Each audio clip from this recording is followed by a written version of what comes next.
प्रदेश के 45 लाख गन्ना किसानों के लिए खुशखबरी। योगी सरकार ने 30 रुपए गन्ने की बढ़ाई कीमत, 7 सालों में बढ़े 85 रुपए प्रति क्विंटल।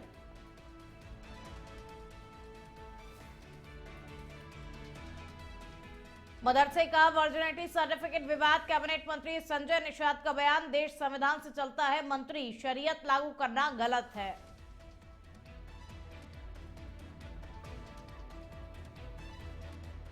धामपुर शुगर मिल में आयकर विभाग की छापेमारी, विभिन्न दफ्तरों और रिकॉर्ड रूम की हुई जांच, सुरक्षा के लिए सीआईएसएफ के जवान भी रहे मौजूद। सीतापुर में संविधान बचाओ रैली में कांग्रेस का शक्ति प्रदर्शन, बिहार में बनेगी इंडिया गठबंधन की सरकार, अविनाश पांडे।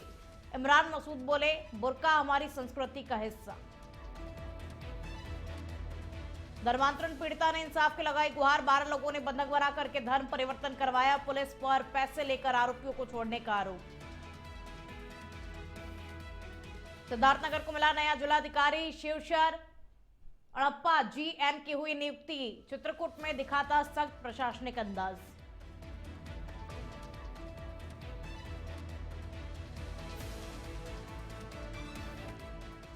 नमस्कार, आप देख रहे हैं इंडिया अहेड, मैं हूं आपके साथ में खुशबू सिंह। तो चलिए बुलेटिन की शुरुआत करेंगे और पहली खबर का रुख करेंगे। प्रदेश के 45 लाख गन्ना किसानों के लिए खुशखबरी है। योगी सरकार ने गन्ने का मूल्य बढ़ा दिया है और मूल्य में प्रति 30 रुपए प्रति क्विंटल की बढ़ोतरी की गई है और अज्ञाती प्रजाति के लिए गन्ने का मूल्य 370 से बढ़ा करके 400 रुपए और सामान्य प्रजाति के गन्ने का मूल्य 360 से बढ़ाकर के 390 रुपए प्रति क्विंटल कर दिया गया है। और गन्ना विकास मंत्री लक्ष्मी नारायण चौधरी ने बुधवार को लखनऊ में प्रेस कॉन्फ्रेंस कर कहा कि बढ़ोतरी 2025-26 के पेराई सत्र के लिए प्रभावी होगी। सरकार का उद्देश्य किसानों की आय में वृद्धि सुनिश्चित करना है और 7 सालों में गन्ने के मूल्य में कुल 85 रुपए प्रति क्विंटल की बढ़ोतरी की गई है और ये एक ऐतिहासिक वृद्धि है। इस वृद्धि से किसानों को आर्थिक लाभ पहुंचेगा।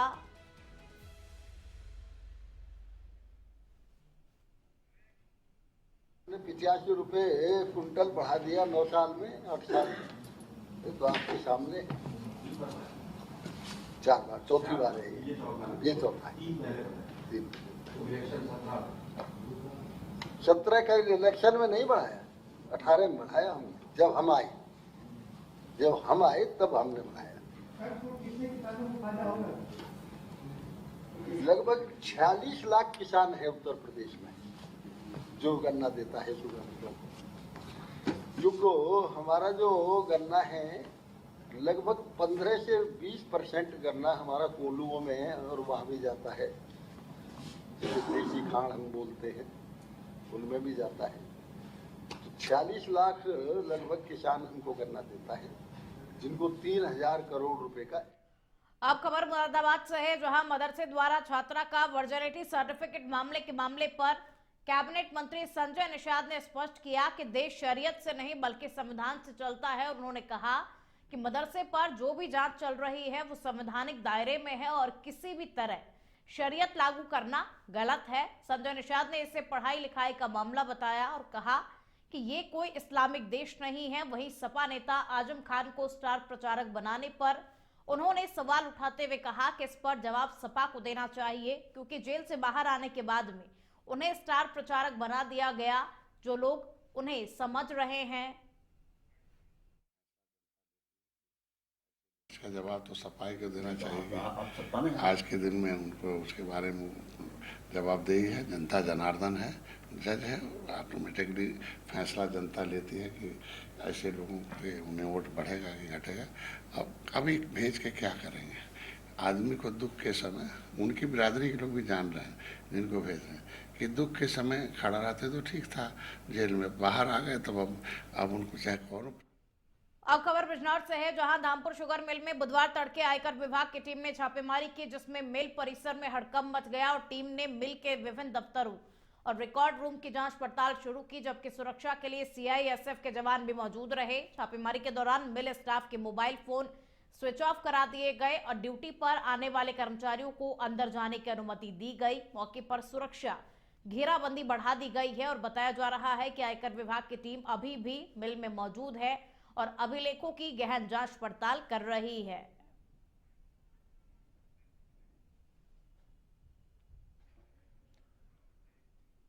और अब खबर सीतापुर से है, जहां विपरीत मौसम के बावजूद आयोजित संविधान बचाओ संवाद रैली में भारी भीड़ उमड़ी और कांग्रेस नेताओं ने कार्यकर्ताओं में नई ऊर्जा भरी। प्रदेश प्रभारी अविनाश पांडे ने कहा कि 14 तारीख को बिहार में एनडीए नहीं बल्कि इंडिया गठबंधन की मजबूत सरकार बनेगी। वहीं सांसद इमरान मसूद ने कहा कि बुर्का और घूंघट हमारी संस्कृति का हिस्सा है, इसीलिए जांच महिला पुलिसकर्मी ही करे, लेकिन पोलिंग में ढिलाई नहीं होनी चाहिए। प्रदेश अध्यक्ष अजय राय ने बीजेपी पर निशाना साधते हुए कहा कि वोट चोरों को प्रदेश से खदेड़ो और राहुल गांधी के नाम से ही बीजेपी नेताओं की नींद उड़ जाती है। और रैली में हजारों लोगों ने भाग लेकर कांग्रेस के प्रति अपना समर्थन जताया।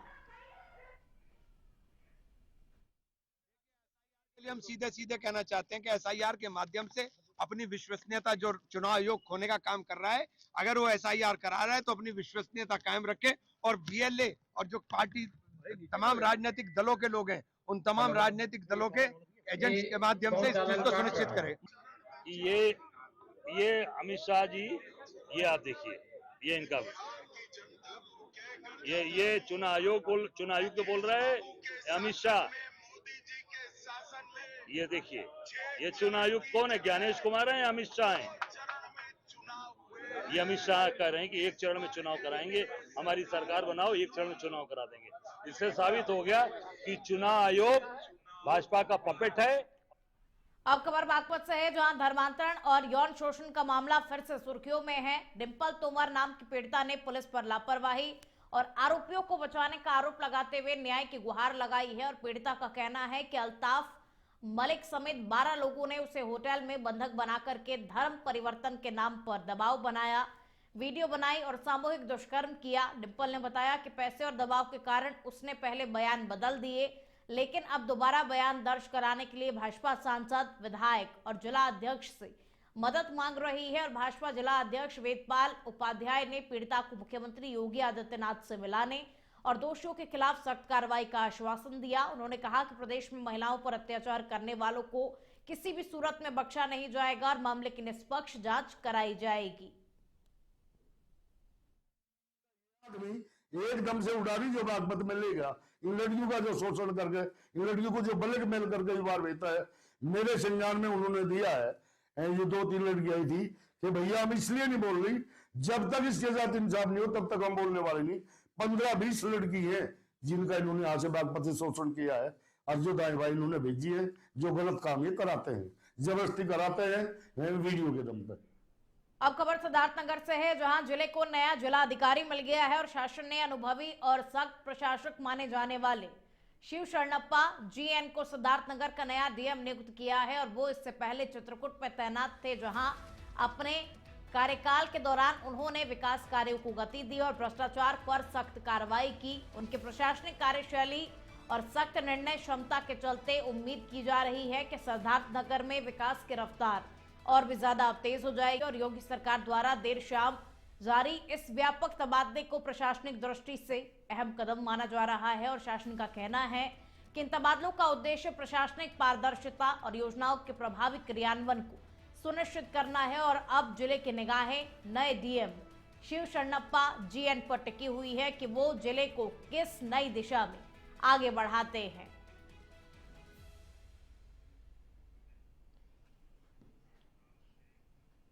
झांसी में वरिष्ठ पुलिस अधीक्षक बीबी जीटीएस मूर्ति ने देर रात थाना बबीना क्षेत्र में पुलिस बल के साथ में पैदल गश्त कर सुरक्षा व्यवस्था का जायजा लिया। उन्होंने कहा कि आम जनता में सुरक्षा का भाव बनाए रखना पुलिस की प्राथमिक जिम्मेदारी है। और एसएसपी ने थाना परिसर का निरीक्षण करते हुए निर्देश दिए कि सरकारी भूमि पर किसी भी प्रकार का कब्जा तुरंत हटाया जाए।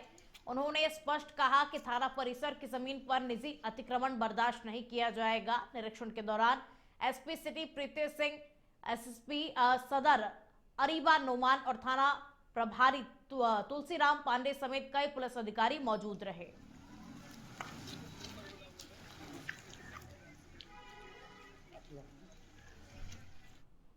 कानपुर से प्रतियोगिता में भाग लेने जा रही बालिकाओं की कबड्डी टीम को सड़क हादसे का सामना करना पड़ा, जब उनका ऑटो सिलेंडर से भरे ट्रक से टकरा गया। इस हादसे में आधा दर्जन से अधिक खिलाड़ी घायल हो गए और सभी घायलों को मंडलीय चिकित्सालय में भर्ती कराया गया, जबकि 2 गंभीर रूप से घायल खिलाड़ियों को बीएचयू के लिए रेफर किया गया। और दुर्घटना के बाद ट्रक भी पलट गया। घटना में खिलाड़ियों को चोटें आई और हादसे की वजह से क्षेत्र में हड़कंप मच गया। आसपास एक एक्सीडेंट हुआ है। ये थाना क्षेत्र कोतवाली देहात में हुआ है, जसोवर पहाड़ी के आसपास। इसमें एक ट्रक जो था जिसमें गैस सिलेंडर थे वो आ रहा था, उसका एक्सीडेंट हुआ है। इसमें जो करीब 8 बच्चे इसमें घायल हुए हैं, जो यहाँ मंडल स्तर के गेम्स में पार्टिसिपेट करने आ रही थी। इसमें 4 बच्चों की हालत सीरियस थी, जिसमें 3 को भी रेफर कर दिया गया है। एक पे कार्रवाई प्रचलित है। शेष बच्चों की हालत स्टेबल है, जो अस्पताल में एडमिट है। ये बरकछा में कबड्डी टीम आई हुई थी कन्नौज में, क्योंकि कन्नौज और कानपुर के बच्चे थे, लड़कियां थी। एक एक्सीडेंट हुआ है जिसमें 9 घायल हुए और यहाँ पे मंडली चिकित्सालय, जिला चिकित्सालय मिर्जापुर, वहाँ लाया गया और यहाँ से जो गंभीर प्रकृति की 3 उसमें घायल लड़कियाँ थी, उनको BHO ट्रामा सेंटर के लिए रिफ़र किया जा चुका है। एक को और रिफ़र करने का अभी पर्चा बन रहा है। खबर झांसी से, जहां टहरौली क्षेत्र में ग्राम गढ़ी करगाय निवासी माधो सिंह पर जानलेवा हमले का मामला फिर से चर्चा में है और फरवरी माह में शादी समारोह से लौटते समय तेल डिपो के पास में टहरौली के ग्राम कुम्हरिया निवासी महेंद्र राजपूत समेत 6 लोगों ने लाठी डंडों और धारदार हथियारों से माधो सिंह पर हमला किया। गंभीर हालत में उन्हें झांसी मेडिकल कॉलेज से भोपाल एम्स रेफर किया गया, जहां वो करीब 5 महीने कोमा में रहे।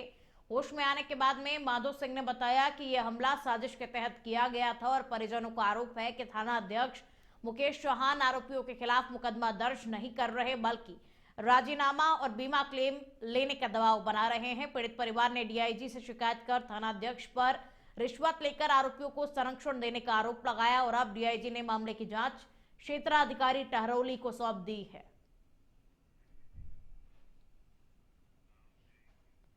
और अब खबर हापुड़ के बहादुरगढ़ थाना क्षेत्र से है, जहां पुलिस और एक इनामी बदमाश के बीच में चेकिंग के दौरान मुठभेड़ हो गई। क्रॉस फायरिंग में बदमाश घायल हो गया, जिसे पुलिस ने गिरफ्तार कर लिया और पकड़े गए बदमाश की पहचान अबूजर निवासी मोहम्मद रस्तमपुर के रूप में हुई है, जो कि थाना बहादुरगढ़ का हिस्ट्री शीटर अपराधी है और उस पर 20,000 रुपए का इनाम घोषित था। और पुलिस ने उसके कब्जे से एक अवैध तमंचा, जिंदा और खोखा कारतूस के साथ में एक स्कूटी को बरामद किया है और बदमाश के खिलाफ हापुड़, बिजनौर और हरियाणा में चोरी और आर्म्स एक्ट के तहत 1 दर्जन से अधिक मुकदमे दर्ज है और घायल बदमाश को इलाज के लिए अस्पताल में भर्ती कराया गया है।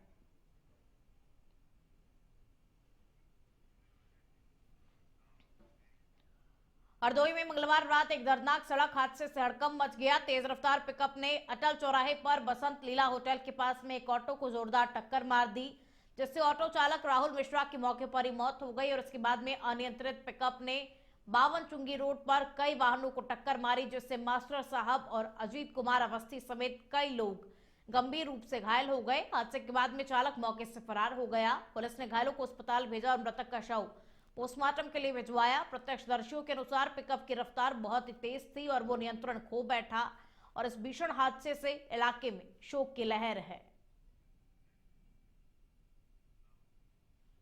दिनेशपुर में वाल्मीकि जयंती के अवसर पर भव्य और हर्षोल्लास भरी शोभा यात्रा निकाली गई, जो कि वाल्मीकि मंदिर से शुरू होकर के नगर की परिक्रमा करते हुए पुनः मंदिर पर समाप्त हुई। शोभा यात्रा में सजाई गई झांकियां, ढोल नगाड़ों की थाप और भजन कीर्तन ने वातावरण को भक्तिमय बना दिया। झांकियां महर्षि वाल्मीकि के जीवन और उनकी अमर कृति रामायण पर आधारित थी और लोगों का आकर्षण केंद्र रही। शोभा यात्रा की शुरुआत में विदेश सम्मान समारोह का आयोजन भी किया गया, जिसमें नगर के समाज सेवी विशेष सम्मान समारोह का आयोजन हुआ, जिसमें नगर के समाज सेवी और प्रमुख व्यक्तियों को सम्मानित किया गया। इस दौरान थाना दिनेशपुर के सब इंस्पेक्टर प्रदीप भट्ट ने लोगों को साइबर क्राइम से बचाव के लिए महत्वपूर्ण जानकारी दी।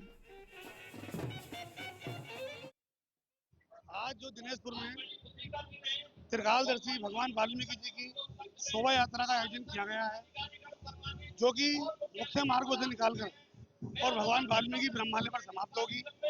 ये प्रोग्राम ऐतिहासिक प्रोग्राम है। हमेशा भगवान वाल्मीकि जी के मार्गदर्शन पर वाल्मीकि समाज चलता चला आया है। भगवान वाल्मीकि जी ने जो हमेशा रामायण के रूप में धर्म पे चलने का जो है रास्ता सनातन धर्म को दिखाया है और ये सनातन धर्म के लिए सबसे बड़ा सौभाग्य है कि सभी लोग वाल्मीकि समाज के लोगों को जो है हमेशा प्रोत्साहित करते हैं। भगवान वाल्मीकि जी ने अपने उसमें कहा है कि सब लोग एक हैं, सभी लोग जो है मिशन जो है भगवान का लेके चलेंगे साथ में। एक रामायण ही एक ऐसी जगह है, रामायण एक ऐसी चीज है जिसमें भगवान वाल्मीकि जी ने परिवार को भी इस चीज का दर्शाया है कि पिता, पुत्र, माता, बहन, भाई, चाचा और बेटा सबका जो है रहिस्ते। लखनऊ में बीएसपी मुस्लिम समाज भाईचारा संगठन की बैठक, बीएसपी अध्यक्ष मायावती ने बैठक ली। बीएसपी कार्यालय में आकाश आनंद भी मौजूद रहे और प्रदेश के पदाधिकारी भी इस बैठक में मौजूद रहे।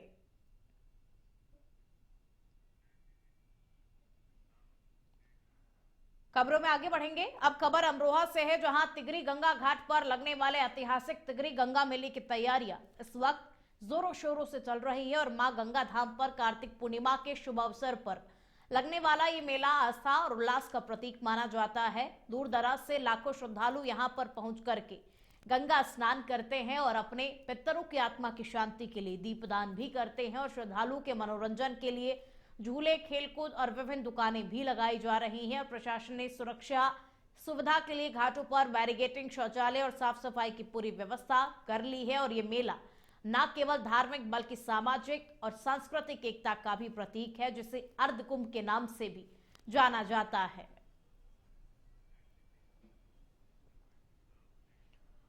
बाराबंकी में मंगलवार रात स्वाट सर्विलांस और थाना सफदरगंज पुलिस की संयुक्त टीम ने मुठभेड़ के बाद में 25,000 रुपए के नामी बदमाश संतोष यादव को गिरफ्तार कर लिया। मुठभेड़ के दौरान पुलिस की गोली लगने से बदमाश घायल हो गया, जिसे अस्पताल में भर्ती कराया गया। आरोपी गोंडा के धनकर का निवासी है और उस पर लूट व छिनैती के 9 मुकदमे दर्ज हैं और पुलिस ने उसके पास से 315 बोर का तमंचा, कारतूस, मोबाइल, बाइक को बरामद किया। संतोष यादव महिलाओं से पर्स, ज्वेलरी और मोबाइल छीनने की कई वारदातों में वांछित था। जनपद बाराबंकी में अपराध और अपराधियों के विरुद्ध लगातार की जाए कार्रवाई के क्रम में जनपद के पुरस्कार घोषित कुख्यात अपराधियों, वांछित अपराधियों के विरुद्ध अभियान चलाया जा रहा था। इसी क्रम में जनपद की क्राइम ब्रांच और थाना प्रभारी सफदरगंज की टीम एक चेकिंग कर रही थी। वहाँ एक संदिग्ध आते दिखा, जिसे रोका गया। उसके द्वारा पुलिस टीम पे फायरिंग की गई। जवाबी आत्मरक्षार्थ फायरिंग में उसके पैर में गोलियां लगी हैं और अभियुक्त की पहचान संतोष यादव के। कौशाम्बी से खबर है, जहां प्रयागराज में वरिष्ठ पत्रकार लक्ष्मी नारायण सिंह उर्फ पप्पू की हत्या के विरोध में पत्रकारों में आक्रोश फैल गया। गुरुवार देर शाम सिविल लाइंस क्षेत्र में धारदार हथियार से की गई इस निर्मम हत्या के विरोध में इलेक्ट्रॉनिक मीडिया क्लब कौशाम्बी ने बुधवार को जिला अधिकारी को ज्ञापन सौंपा और कड़ी कार्रवाई की मांग की। क्लब ने कहा कि यह हत्या लोकतंत्र के चौथे स्तंभ पर सीधा हमला है और प्रदेश में पत्रकार सुरक्षा पर गंभीर सवाल खड़े करती है। पत्रकारों ने मांग की कि हत्या की जांच के लिए एसआईटी गठित की जाए और परिवार को 1 करोड़ रुपए मुआवजा व एक सदस्य को सरकारी नौकरी दी जाए और दोषियों पर एनएसए के तहत कार्रवाई हो और पत्रकार सुरक्षा आयोग का गठन किया जाए। क्लब ने चेतावनी दी कि यदि जल्द कार्रवाई नहीं हुई तो राज्यव्यापी आंदोलन किया जाएगा और इस मौके पर धारा सिंह, प्रसाद मिश्रा, अली मुक्तेदा, ब्रजेश गौतम, इंतजार रिजवी और कई पत्रकार मौजूद रहे। देखिए, पिछले दिनों हमारे एक पत्रकार साथी के इलाहाबाद में जो है तो हत्या की गई है। हालांकि इस मामले में मुकदमा दर्ज करके पुलिस कार्रवाई कर रही है, लेकिन अभी तक जो मेन आरोपी हैं गिरफ्तार नहीं हुए हैं। हम आज ज्ञापन इसलिए दिए हैं कि आए दिन पत्रकारों के साथ उत्पीड़न और हत्याएं हो रही है। इस प्रकार से देखा जा रहा है तो पूरे प्रदेश में जहां एक तरह से पत्रकारों की हत्या हो रही है, उन पे उत्पीड़न हो रहा है, उस पर रोक लगाने के लिए जिला प्रशासन से हम लोग कार्रवाई करने की मांग की है, ताकि पत्रकारों के साथ इस तरह के हो रही हत्याएं या शोषण, उसके खिलाफ प्रशासन मदद करे। क्या मांग की गई? मांग में जो है तो यही रखा गया कि पत्रकार के साथ जो हत्या हुई है उसके साथ जो है तो कानूनन कार्रवाई हो, पत्रकार के 1 करोड़ के उनके परिजनों को मुआवजा मिले।